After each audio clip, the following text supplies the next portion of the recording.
Почитувани, струјата ќе поскапи идната година. Со најавената либерализација на пазарот на увозот на електрична енергија, сметките за струја што ќе ги добиваат граѓаните ќе бидат повисоки. Тоа ќе го почувствуваат сите, бидејќи покачувањето ќе изнесува најмалку 20%. Либерализацијата на пазарот на електрична енергија ќе биде нов голем удар по буџетот на граѓаните. Удар од кој ќе имаат корист само лоби групи кои се блиски на Социјалдемократскиот сојуз и кои поседуваат енергетски компании кои се занимаваат со трговија на електрична енергија. Освен зголемен профит на фирмите, на владините функционери, од оваа мерка друг никој нема да има корист. Тоа е правата вистина. Од 1 септември сметките за струја нема да се намалат. Заев лаже и не му е прв пат. Тој што ќе потроши помалку електрична енергија, ќе плати помала сметка.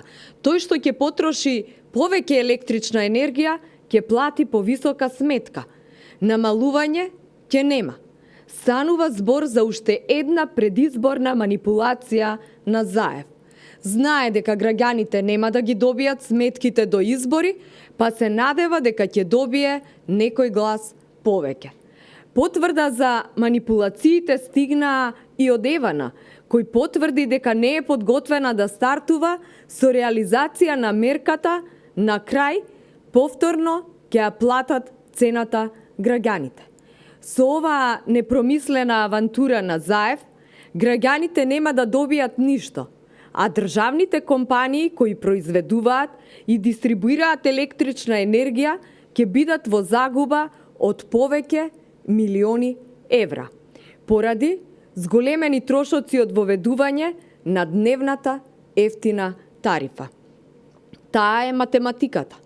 Евана ќе го покрие трошокот од други ставки, ќе нема инвестиции во системот и истиот ќе почне да застарува. Евана ќе подлежи на трошок за прилагодување на над 800.000 броила на регулираниот пазар на електрична енергија, кој трошок подоцна ќе биде прикажан пред регулаторната комисија како трошок, а при следното одредување на цената на струјата, истата ќе биде зголемена поради овој факт. И повторно граѓаните ќе бидат тие кои ќе плаќаат повисоки сметки за струја.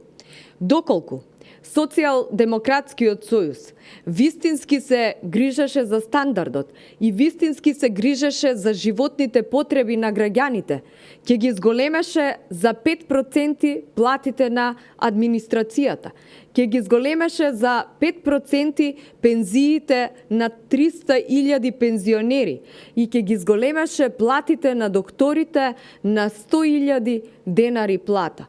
Доколку на вистина мислеше на граѓаните, Социјалдемократскиот сојуз немаше да исцеди 334 милиони евра од буџетот за да неполни 3 месеци и истите ги потроши на ветар и магла. Да мислеа за народот, ќе скратеа од набавките на цвеќињата за министерските кабинети, ќе скратеа од набавките за морски плодови и октоподи, а парите ќе беа наменски употребени за реални проекти, за кои придобивки ќе имаа сите граѓани на Република Македонија. Граѓаните се свесни. Свесни сте дека со недомаќинското и со расипничкото владење на Социјалдемократскиот сојуз, наместо со подебел паричник, ќе останат со празни джебови. За ваквиот однос, поради ваквото несовесно и неодговорно работење, Социјалдемократскиот сојуз ќе биде казнет од граѓаните. Почетната демонтажа на овој аздисан и расипнички режим граѓаните ќе ја направат на 15 октомври, каде на престојните локални избори ќе им речат не на нивните штетни и антидржавни политики, а Социјалдемократскиот сојуз и Заев жестоко ќе бидат поразени.